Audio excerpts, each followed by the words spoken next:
bunker that we found underneath a Lebanese house in a Shia village only a couple of kilometers from our border. This bunker was ready for Radwan forces, for a battalion of Radwan forces to enter into this bunker and do a raid into Israel and do a larger scale of massacre than the 7th of October. They were planned with the motorcycles here to go to Kiryat Shmona, to Iftach, to villages and positions inside Israel and conduct a massacre.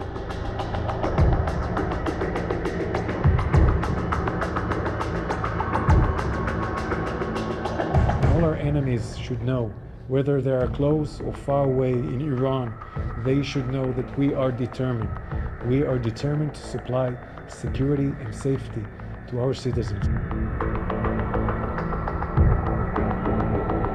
We need to impose a 1701, a fully imposed 1701 this area, so Hezbollah can never be next to our border with such infrastructures that can do a Conquer Galilee plan like he planned.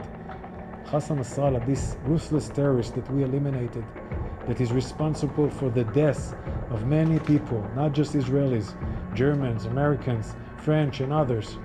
The world is a better place without Hezbollah. The world is a better place without Nasrallah.